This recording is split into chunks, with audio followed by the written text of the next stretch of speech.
গুৰু হৰি ৰাম ৰাম ৰাম ৰাম কৃষ্ণ হৰি ভক্তি দান দিয়া জগত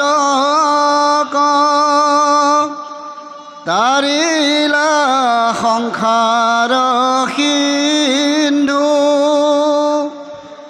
হেনয় কৃপালু শংকৰ বিনাই নাই নাই আন বন্ধু ৰাম নাই নাই আন বন্ধু।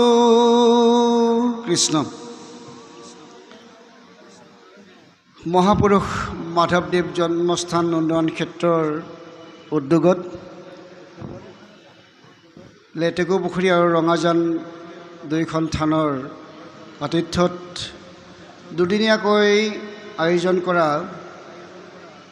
মহাপুৰুষ মাধৱদেৱৰ 537 সংখ্যক আৱিৰ্ভাৱ মহোৎসৱৰ আজি দ্বিতীয় দিনৰ মুকলি সভাত সভাপতিত্ব কৰা শ্ৰীমন্ত শংকৰদেৱ সংঘৰ মহামান্য পদাধিকাৰ তথা মহাপুৰুষ শ্ৰীমন্ত শংকৰদেৱ বিশ্ববিদ্যালয়ৰ আচাৰ্য বিশিষ্ট শিক্ষাবিদ ভৱেন্দ্ৰনাথ ডেকা বাবজনা আজিৰ এই সভাখন গুৰুত্বপূৰ্ণ কেইটামান কথাৰে আনুষ্ঠানিকভাৱে শুভোদ্বোধন কৰি আমাক সমস্তকে কৃতাৰ্থ কৰা বিহপুৰীয়া বিধানসভা সমষ্টিৰ সন্মানীয় বিধায়ক তথা এই জন্মস্থান উন্নয়ন ক্ষেত্ৰৰ সভাপতি ডক্টৰ অমিয় ভূঞা বাবজনা আজিৰ এই সভাত অতি কম সময়ৰ ভিতৰতে গুৰুত্বপূৰ্ণ কথাৰে নিৰ্দিষ্ট বক্তাৰ ভাষণ সামৰা আমাৰ মাজতে সমবেত হৈ থকা শ্ৰী শ্ৰী উত্তৰ কমলাবাৰী সত্ৰৰ সন্মানীয় সত্ৰাধিকাৰ তথা আমাৰ পৰম বান্ধৱ শ্ৰী শ্ৰী শ্ৰী জনাৰ্দন গোস্বামী প্ৰভু আৰু আজিৰ এই সভাত উপস্থিত হৈ থকা বিশিষ্ট ব্যক্তিসকল আৰু সন্মুখত আসন গ্ৰহণ কৰি থকা মোৰ শ্ৰদ্ধাৰ বাপদাৰীসকল সমস্তজনলৈ শ্ৰদ্ধা সেৱা নিবেদন কৰিছোঁ। বক্তব্য ৰখা বা কথা কোৱাৰ সময় নিশ্চিতভাৱে নহয় বুলি অনুভৱ কৰিছোঁ। প্ৰচণ্ড গৰমে সমস্তকে দহিছে আৰু তাৰ উপৰিও সময়ো নিশ্চিতভাৱে হৈছে যে এটা নিৰ্দিষ্ট সময়, এই সময়ত মানুহে কথা কোৱাৰ সময় নাথাকে, শুনাৰ ধৈৰ্য নাথাকে। যি কি নহওক আজি অত্যন্ত এটা গুৰুত্বপূৰ্ণ দিন যে আচলতে আমি যিখন আধ্যাত্মিক সমাজত বসবাস কৰিছোঁ, যিখন সমাজে এটা নতুন গতিপথেৰে আগবাঢ়ি গৈ সমাজখনৰ এটা দিশ নিৰ্ণয় কৰি আছে, সেইখনৰ পুৰোধা ব্যক্তি জগতগুৰু মহাপুৰুষ শ্ৰীমন্ত শংকৰদেৱৰ প্ৰপন্ন শিষ্য মহাপুৰুষ মাধৱদেৱৰ নিজৰ এই জন্মস্থান এই ৰঙাজান বা লেটেকুপুখুৰীত আয়োজন কৰা এই জন্ম জয়ন্তীত আচলতে অত্যন্ত গুৰুত্বপূৰ্ণ কথা যে এই জন্ম জয়ন্তীত আমি আচলতে কি কৰিম। মই দীঘলীয়া কথা নকওঁ, মহাপুৰুষ ইয়াত অসমত কেনেধৰণে এই বৈষ্ণৱ পৰম্পৰা আৱিৰ্ভাৱ হ'ল, বৈষ্ণৱ পৰম্পৰা কেনেকৈ আহিল আৰু মহাপুৰুষ শংকৰদেৱ গুৰুজনাই এই যে দক্ষিণৰ আলোৱাৰসকলে আৰম্ভ কৰা বৈষ্ণৱ পৰম্পৰা কেনেকৈ অসমলৈ 1500 শতিকাত লৈ আহিলে আৰু তাৰ পিছৰ পৰাই কেনেধৰণে এই ধৰ্ম আগবাঢ়ি গৈ আছে আৰু তাৰ পিছতেই গোটেই জীৱনটোৱেই ধন্য হ'ল বুলি এগৰাকী ইতিমধ্যে আমাৰ আজিৰ সভাপতি সন্মানীয় পদাধিকাৰ বাবজনাই এটা কথা কৈছে আৰু মই নিজেও বিভিন্ন সময়ত কৈ থাকোঁ, বিশ্বৰ সৰ্বশ্ৰেষ্ঠ ধৰ্মগুৰু, বিশ্বৰ সৰ্বশ্ৰেষ্ঠ ধৰ্মগুৰু হ'ল মহাপুৰুষ শ্ৰীমন্ত শংকৰদেৱ। এই বিশ্বৰ সৰ্বশ্ৰেষ্ঠ ধৰ্মগুৰু মহাপুৰুষ শংকৰদেৱ গুৰুজনাই যিদিনাখনেই মাধৱদেৱক লগ পাইছিল, যিদিনাখনেই কিছু তৰ্কত লিপ্ত হৈছিল সেইখিনি সময়তেই তাৰ পিছতেই মহাপুৰুষ এনেকৈ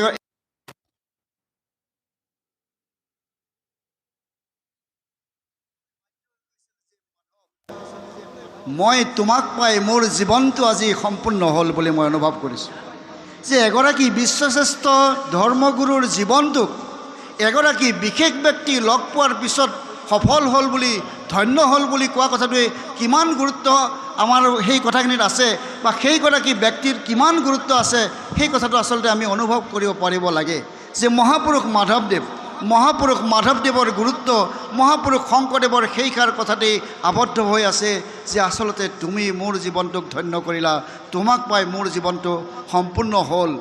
এগৰাকী মনীষীৰ জীৱন সম্পূৰ্ণ কৰিবলৈ এগৰাকী ব্যক্তিয়ে কি ধৰণৰ সহায় কৰিলে বাৰু, যে কি ধৰণে সহায় কৰিলে, কেনেধৰণে কাম কৰিলে? নে তেওঁ এটা কথা ভাবিছিল যে আমি সকলোৱে জানো তেওঁ গুৰু সেৱা কৰিছিল, খুব ভালকৈ গুৰু সেৱা কৰিছিল, তেওঁ খুব ভালকৈ আলপৈচান ধৰিছিল। সেইকাৰণেই শংকৰদেৱে কৈছিল নেকি যে মই আচলতে আজি ধন্য হ'লোঁ? তেখেতৰ সহধৰ্মিনী আছিল, তেখেতৰ পৰিয়াল পৰিজন আছিল, সেইসকলৰ কথা নক'লে। কিন্তু মাধৱদেৱে ইমান কষ্ট কৰি তেখেতৰ আলপৈচান ধৰিছিল, সেইকাৰণেই কৈছিল নেকি বাৰু? আচলতে সেইকাৰণে কোৱা নাই, সেইকাৰণে কোৱা নাই। মহাপুৰুষ শংকৰদেৱে মাধৱদেৱক বুজিব পাৰিছিল। মহাপুৰুষ মাধৱদেৱৰ অন্তৰত, মহাপুৰুষ মাধৱদেৱৰ মন আৰু মগজুত, চিন্তা আৰু চেতনাত কি কথাই বিৰাজ কৰিছিল, সেই গোটেই কথাখিনি অতি কম সময়ৰ ভিতৰতে শংকৰদেৱে অনুভৱ কৰিব পাৰিছিল। আৰু সেইকাৰণেই কৈছিল যে মই আচলতে হয়, নিশ্চিতভাৱে আমি যদি গোটেই পৰিক্ৰমাটো যদি চাওঁ, দুয়োগৰাকী মহাপুৰুষৰ জীৱন পৰিক্ৰমা যদি চাওঁ, তেওঁলোকে যিখিনি আমাক কাম কৰি থৈ গৈছে, সেই কামখিনি যদি আমি পুংখানুপুংখভাৱে বিশ্লেষণ কৰোঁ, তেনেহ'লে এটা কথা অনুভৱ কৰিব পাৰিম, যদি মহাপুৰুষ মাধৱদেৱক শ্ৰীমন্ত শংকৰদেৱ গুৰুজনাই যদি লগ নাপালেহেঁতেন, যদি শ্ৰীমন্ত শংকৰদেৱ গুৰুজনাই মহাপুৰুষ মাধৱদেৱক যদি লগ নাপালেহেঁতেন, হয়তো শ্ৰীমন্ত শংকৰদেৱ আজি যেনেকৈ বিশ্ববিস্তৃত পণ্ডিত হৈছে, বিশ্ববিস্তৃত ধৰ্মগুৰু হৈছে, সেই ধৰ্মগুৰু আখ্যা হয়তো আজি পালেহেঁতেন নে নাপালেহেঁতেন কিছু কথা সন্দেহ থাকি যায়। কিন্তু মহাপুৰুষ মাধৱদেৱে আচলতে মহাপুৰুষ শংকৰদেৱক এই বিশ্বৰ শ্ৰেষ্ঠ ধৰ্মগুৰুৰ আসনখন দিয়াৰ ক্ষেত্ৰত যিখিনি অৱদান আগবঢ়াই থৈ গ'ল, সেইখিনি আচলতে অনস্বীকাৰ্য কথা। আৰু যে মহাপুৰুষ শংকৰদেৱ যে ঈশ্বৰমুখে অৱতাৰ গ্ৰহণ কৰিছিল, সেই কথাটো তেখেতৰ সহধৰ্মিনী, তেখেতৰ পৰিয়াল পৰিজনে অনুভৱ কৰিব পৰা নাছিল, সেই কথাটোকে অনুভৱ কৰিব পৰা নাছিল। কিন্তু মাধৱদেৱে এই কথাটো অনুভৱ কৰিব পাৰিছিল, মাধৱদেৱে অনুভৱ কৰিব পাৰিছিল। সেইকাৰণে কৈছিল, ত্ৰিভুৱন বন্দন দৈৱকী নন্দন জুহৰি মাৰল কংখ, জগজন তাৰণ দেৱ নাৰায়ণ শংকৰ তাকেৰি অংশ। শংকৰ কাৰ অংশ হ'ল? শংকৰ যে ঈশ্বৰমুখে অৱতাৰ হৈছে, সেই কথাটো একমাত্ৰ মহাপুৰুষ মাধৱদেৱ গুৰুজনাই সমস্তকে কৈছে। সেইগৰাকী কোনেও অনুভৱ কৰিব পৰা নাছিল সেইগৰাকী ব্যক্তিক। আৰু সেইকাৰণে তেনেধৰণৰ গুণবিলাকৰ কাৰণেই মহাপুৰুষ মাধৱদেৱ সদায় বিশ্ববিস্তৃত হৈ থাকিব। আৰু গোটেই জীৱনটোৰ কীৰ্তিস্তম্ভ হিচাপে মহাপুৰুষ মাধৱদেৱে থৈ গ'ল যে এখন এনেকুৱা এখন শাস্ত্ৰ, যিখন শাস্ত্ৰ পৃথিৱীৰ এনেকুৱা কোনো ধৰ্মশাস্ত্ৰ নাই। পৃথিৱীৰ বহুত ডাঙৰ ডাঙৰ ধৰ্মশাস্ত্ৰ আছে, নিশ্চিতভাৱে আছে, হয়, কিন্তু মই এনেকুৱা এখন ধৰ্মশাস্ত্ৰক একেলগে, দুখন শাস্ত্ৰক একেলগে থৈ দিবৰ কাৰণে মই নাভাবোঁ যে মহাপুৰুষ মাধৱদেৱে এইখন নামঘোষা ৰচনা কৰিছে আৰু বিশ্বৰ অন্য ধৰ্মগুৰুৱে থৈ একেলগে সমানে সমানে ৰাখিব পৰাকৈ, নামঘোষাৰ লগত একেলগে সমানে সমানে ৰাখিব পৰাকৈ যে কিবা ধৰ্মশাস্ত্ৰ ৰচনা কৰিছে, সেই কথাটো মই কেতিয়াও ক'ব নোৱাৰিম, বা সেই কথাটো মই এতিয়াও মোৰ বিশ্বাসলৈ অহা নাই। কাৰণ মহাপুৰুষ মাধৱদেৱে যিখন শাস্ত্ৰ লিখি থৈ গ'ল, বিশেষকৈ নামঘোষা লিখি থৈ গ'ল, সেই নামঘোষাৰ প্ৰতিটো ঘোষাই, প্ৰতিটো শব্দই, প্ৰতিটো বাক্যই মানুহৰ মন আৰু মগজু, চিন্তা চেতনাত এনেধৰণে ক্ৰিয়া আৰু প্ৰতিক্ৰিয়া কৰে, সদায় তাৰ নতুনত্ব বিচাৰি পায়। আজি নামঘোষা 500 বছৰ আগতেই ৰচনা হৈছিল, কিন্তু নামঘোষাৰ জনপ্ৰিয়তা আজিলৈ কমিছে নেকি?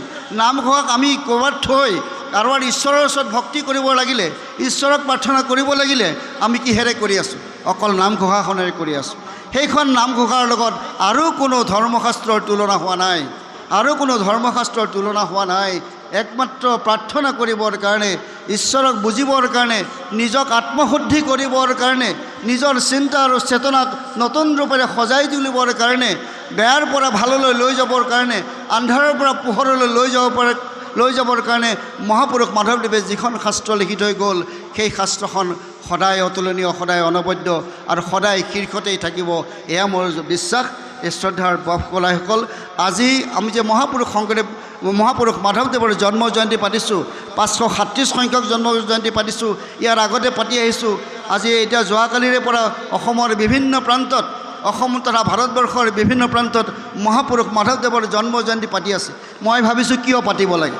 মহাপুৰুষ মাধৱদেৱৰ জন্ম জয়ন্তী কিয় পাতিব লাগে? নাপাতিলে আমাৰ কি হ'লহেঁতেন? মই গুৱাহাটীৰ পৰা ইয়ালৈ আহিছোঁ, ৰঙিয়াৰ পৰা পদাধিকাৰ ইয়ালৈ আহিছে, আৰু বিভিন্ন প্ৰান্তৰ পৰা লোক কিমান কষ্ট কৰি ইয়ালৈ আহিছে মহাপুৰুষ মাধৱদেৱৰ জন্মস্থান, জন্ম কথা শুনিবৰ কাৰণে। আমি যদি নকৰিলোহেঁতেন, কোনে আমাক অভিশাপ দিলেহেঁতেন, কোনে আমাক দায়গ্ৰস্ত কৰিলেহেঁতেন যে মহাপুৰুষ মাধৱদেৱৰ জন্মোৎসৱ নাপাতিলে। আচলতে আমি সেইকাৰণে কথা নহয়, আমাক কোনোবাই দায়গ্ৰস্ত কৰিব কিবা কৰিব এই কথা নহয়। আমি আচলতে এই যে মহাপুৰুষৰ জন্ম জয়ন্তী পাতিছোঁ, মহাপুৰুষৰ যে জীৱন চৰ্চা কৰিছোঁ, গোটেই জীৱনটো চৰ্চা কৰিছোঁ, ইয়াৰ বিভিন্ন কথা হয়তো আছে আৰু বহু কথাই থাকিল যে আমি ৰাতিপুৱাৰ পৰা যদি গোটেই দিনটো তিনিদিনীয়াকৈ যদি চাৰিদিনীয়াকৈ যদি কথাই পাতি থাকোঁ মহাপুৰুষ মাধৱদেৱৰ, আমি কেতিয়াও শেষ কৰিব নোৱাৰিম। এই যে তেখেতসকলৰ গুণৰাজি, সেই গুণৰাজিয়ে আচলতে আমাক কেনেধৰণে প্ৰতিক্ৰিয়া কৰিছে, আমাৰ চিন্তা আৰু চেতনাত কেনেধৰণে ক্ৰিয়া কৰিছে, সেইটো আটাইতকৈ গুৰুত্বপূৰ্ণ কথা। এই যে আমি মাধৱদেৱৰ জন্মোৎসৱ পাতিছোঁ, অন্য কিবা পাতিছোঁ, এইবোৰ পতাৰ এটা এটা লক্ষ্য আৰু উদ্দেশ্য আছে। এই লক্ষ্য উদ্দেশ্যক যেতিয়া আমি বুজিব পাৰিম, তেতিয়াহে আচলতে আমি এই অনুষ্ঠানটো যে পাতিছোঁ তাৰে কাৰণে আমি সাৰ্থক হৈছোঁ বুলি ভাবিব পাৰিম। আজি মহাপুৰুষ মাধৱদেৱৰ এই যে আমি কৈ আছোঁ যে গুৰু সেৱা কৰি তেখেতে ভক্তিত গদগদ হৈ এটা কাম কৰিছিল, আৰু বহু কথাই কৰিছে। মই বিস্তৃতভাৱে নকওঁ, সময় নাই কাৰণে নকওঁ, আৰু বহু কথাই কৰিছে। সেইবিলাক আচলতে আমি যিসকল উদ্যোগীয়ে এই অনুষ্ঠানটো অনুষ্ঠিত কৰিছোঁ, যিসকল শ্ৰোতামণ্ডলী ইয়ালৈ আহিছে, যিসকলে শুনিছে এই কথা, সেইসকলে আচলতে আমি মাধৱদেৱৰে আজি মাধৱদেৱৰ দিনটোত কাৰণে কৈছোঁ, মাধৱদেৱৰ সেই গুৰুভক্তি, মাধৱদেৱৰ সেই গুৰু সেৱা, মাধৱদেৱৰ সেই নামঘোষাৰ যি পংক্তি, সেই গোটেই কথাবোৰ আমি আচলতে কিমানে কেনেকৈ হৃদয়ংগম কৰিবৰ কাৰণে চেষ্টা কৰিছোঁ। আজি আমাৰ নিৰ্দিষ্ট বক্তাই এটা কথা কৈছে, তেখেতে কৈছে আমাৰ উঠি অহা প্ৰজন্মক, যুৱক যুৱতীসকলক বা আমাৰ শিশুসকলক আমি ইয়ালৈ লৈ যাব লাগে। নিশ্চিতভাৱে তেখেতে উচিত কথাটো কৈছে, কিন্তু তাৰ আগতে মই এটা কথা ক'ব খুজিছোঁ যে আমি আচলতে শিশুসকললৈ এই কথাখিনি লৈ যোৱাৰ আগতে আমি অভিভাৱকসকলে, আমি যিসকল জ্যেষ্ঠ, আমি যিসকল শ্ৰেষ্ঠ, আমি কিমানে এই কথাটোক বুজিবলৈ সক্ষম হৈছোঁ, আমি কিমানে অনুধাৱন কৰিবলৈ লৈছোঁ যে আমি কিমানে নিজৰ জীৱন ক্ষেত্ৰত আমি কেনেধৰণে ইয়াক পৰিচালিত হৈছোঁ, বা আমি আমাৰ জীৱন ক্ষেত্ৰত কেনেধৰণে এগৰাকী তেনেধৰণৰ ব্যক্তি হৈ চলিছোঁ, বা মোৰ সমাজখন, মোৰ ঘৰখন, মোৰ ল'ৰা ছোৱালী আমি কেনেকৈ ডাঙৰ দীঘল কৰিছোঁ, মোৰ ল'ৰা ছোৱালীয়ে এনেধৰণৰ চিন্তা চৰ্চালৈ আহিব পাৰিছেনে নাই, আহিছেনে নাই, বা মোৰ ওচৰ চুবুৰীয়াখিনিক মই প্ৰভাৱিত কৰিব পাৰিছোঁনে নাই, মোৰ সমাজখনলৈ কিবা আগবঢ়াব পাৰিছোঁনে নাই, সেইটোৱে আটাইতকৈ ডাঙৰ কথা। কিন্তু এটা কথা মই আপোনালোকক ক'ম যে শ্ৰীমন্ত শংকৰদেৱ সংঘ মই সকলোৱে কৰিছে, মহাপুৰুষ শংকৰদেৱৰ নামত বহুত অনুষ্ঠান আছে, কিন্তু শ্ৰীমন্ত শংকৰদেৱ সংঘই জন্ম লগ্নৰ পৰা 1930 চনতে যেতিয়া জন্ম হৈছিল তেতিয়াই কিন্তু প্ৰতিশ্ৰুতিবদ্ধ হৈছিল, তেতিয়াই সংকল্প লৈছিল যে আমি মহাপুৰুষ শংকৰদেৱ আৰু মাধৱদেৱৰ যি আদৰ্শ, নীতি, ধৰ্ম, যি দৰ্শন আৰু যি মানৱতাবাদ, এই গোটেইখিনি শুদ্ধ আৰু সত্য ৰূপত আমি জনসাধাৰণৰ মাজত প্ৰচাৰ কৰিম। আমি নিজেও তেনেকুৱা হ'ম আৰু আমি জনসাধাৰণৰ মাজত প্ৰচাৰ কৰি আমি এখন প্ৰকৃত মানুহৰ সমাজ নিৰ্মাণ কৰিম। মহাপুৰুষ শংকৰদেৱ গুৰুজনাই 120 বছৰীয়া জীৱনত গোটেই জীৱনটো কিমান কষ্ট কৰিলে, এই গোটেই জীৱনটো কষ্ট কৰিছিল এটা কাৰণতে যে এই পৃথিৱীলৈ যে আমি জীৱশ্ৰেষ্ঠ মানুহবোৰ আহিলোঁ, ভগৱন্তই যে আমাক এই পৃথিৱীৰ জীৱশ্ৰেষ্ঠ হিচাপে জন্ম দিলে, আমাৰ চিন্তা আৰু চেতনা আছে, আমাৰ ভাল বেয়া চিন্তা কৰিব পৰা আমাৰ ক্ষমতা আছে। এই ভাল আৰু বেয়া চিন্তাবোৰ কৰাৰ ক্ষেত্ৰত আমি উচিত সিদ্ধান্ত কেনেকৈ ল'ম, উচিত সিদ্ধান্ত লৈ আমি কেনেকৈ মানুহৰ সমাজখনক এখন প্ৰকৃত মানুহৰ সমাজলৈ নিৰ্মাণ কৰিম, প্ৰকৃত মানুহৰ সমাজ নিৰ্মাণ কৰিম, কেনেকৈ এখন সুস্থ সবল শান্তি, ঐক্য, শান্তি, সংহতিৰে ভৰা এখন সমাজ নিৰ্মাণ কৰিম, সেইটোকেই মহাপুৰুষ শংকৰদেৱ গুৰুজনাই 120 বছৰীয়া জীৱনকালত গোটেইটো জীৱন কিমান কষ্ট কৰিলে, সেই গোটেই কষ্টৰ ফলটো সেইটোৱে আছিল। আৰু সেয়া মহাপুৰুষ মাধৱদেৱে এই গোটেই কথাখিনিত গাটোৰ লগত চাহটোৰ দৰে থাকি শ্ৰীমন্ত শংকৰদেৱ গুৰুজনাক যথেষ্ট সহায় আৰু সহযোগিতা কৰিছিল। তেখেতক বুজি পাবলৈ সক্ষম হৈছিল যে আচলতে শংকৰদেৱ কোন, শংকৰদেৱ আমি ভাবি থকা নিচিনাকৈ আমাৰ দুখন হাত, দুটা চকু, দুখন ভৰি এনেকুৱা এজন মানুহ নে আচলতে তেওঁ ঈশ্বৰ অংশে ইয়ালৈ আহিছে। সেই ঈশ্বৰক কেনেধৰণে পূজা কৰিব লাগে, ঈশ্বৰক কেনেধৰণে সেৱা কৰিব লাগে, ঈশ্বৰৰ কেনেধৰণে ভক্তি কৰিব লাগে, এই গোটেই কথাখিনি মৰ্মে উপলব্ধি কৰিব পাৰিছিল মহাপুৰুষ মাধৱদেৱে। শ্ৰদ্ধাৰ বাপসকল, আইসকল, মই আপোনালোকলৈ আজিৰ এই শুভ দিনত, এই আনন্দৰ দিনত মই এটা কথাই আপোনালোকলৈ অনুৰোধ জনাম যে আচলতে আমি এইবোৰ যে চৰ্চা কৰোঁ, এইবোৰ যে অনুষ্ঠান পাতোঁ, এই অনুষ্ঠানবোৰ পাতাৰ লগে লগেই আমাৰ যি উদ্দেশ্য লক্ষ্য থাকে যে আমিও আচলতে সেইবোৰলৈ অকণমান মাধৱদেৱৰ ইমানবোৰ গুণৰ ভিতৰত আমি যদি এটা গুণো ল'ব পাৰোঁ, এটা গুণ লৈ যদি আমি অকণমান আগবাঢ়িব পাৰোঁ, মোৰ বিশেষকৈ মই বাকী বেলেগলৈ নাযাওঁৱেই, যে আচলতে এই আধ্যাত্মিক চিন্তা চৰ্চাৰে মোৰ ঘৰখন যদি মই শুদ্ধ কৰি ল'ব পাৰোঁ সেইটো আটাইতকৈ ডাঙৰ কথা হয়। আমাৰ ল'ৰা ছোৱালী বহুত ডাঙৰ মানুহ আছে আমাৰ পৃথিৱীখনত, কিমান যে ডক্টৰেট ডিগ্ৰীধাৰী আছে, কিমান যে উচ্চ শিক্ষাৰে শিক্ষিত লোক আছে কিন্তু সেইবোৰ মানুহেই প্ৰকৃত মানুহ নেকি? আচলতে মই কিন্তু কেতিয়াও নকওঁ যে সেইবোৰ মানুহৰ পৰা আমাৰ সমাজখনত যিবোৰ অঘটন ঘটি আছে, যিবোৰ সমাজখন কলুষিত কৰিছে, বিভিন্ন ধৰণে কলুষিত কৰিছে সেই ধৰণৰ শিক্ষিত লোকসকলে কিয় কৰিছে বাৰু? কিয় কৰিছে? এটা কাৰণেই কৰিছে, যিটো অভাৱ আছিল তেওঁলোকৰ, সেই অভাৱটোৰ কাৰণে তেওঁলোকে সেই কামবোৰ কৰিছে। সেইটো হ'ল আধ্যাত্মিক চেতনাটো আমাৰ মানুহৰ মনত যেতিয়ালৈকে নাহিব, আমি যেতিয়া আধ্যাত্মিকভাৱে সবল হ'ব নোৱাৰিম, আমাৰ যি সাধাৰণ শিক্ষা আছে সেই শিক্ষাৰ লগত যেতিয়া আধ্যাত্মিক শিক্ষাটো আমি ইয়াত লগাই ল'ব নোৱাৰিম, তেতিয়ালৈকে কিন্তু আমি কেতিয়াও মানুহ হৈছোঁ বুলি ক'ব নোৱাৰিম, জীৱশ্ৰেষ্ঠ মানুহ হৈছোঁ বুলি ক'ব নোৱাৰিম।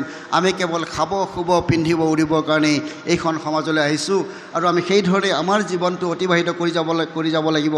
আজি আমাৰ জীৱনটোক আমি মৰি যোৱাৰ পিছত, আমি ইয়াত জন্ম পাইছোঁ যেতিয়া আমি মৰিবই লাগিব। আমি এদিন এই ইহ সংসাৰৰ পৰা গুচি যাম, কিন্তু আমি কি থৈ যাম, কি লৈ যাম?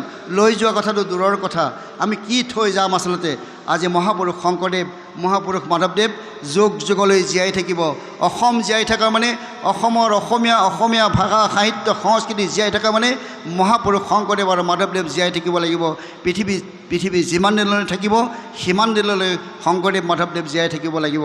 কাৰণ বিশ্বৰ সৰ্বশ্ৰেষ্ঠ ধৰ্মগুৰুৰ জন্ম এইখন আমাৰ অসমত আমি কিমান ধন্য, কিমান গৌৰৱ কৰিব লাগে, কিন্তু আমি অনুভৱ কৰিব নোৱাৰোঁ যে সেইসকল মহাপুৰুষৰ জন্ম যে আমাৰ এই ঠাইতে জন্মগ্ৰহণ কৰিছিল, সেইখিনি আমি অনুভৱ কৰিব নোৱাৰোঁ।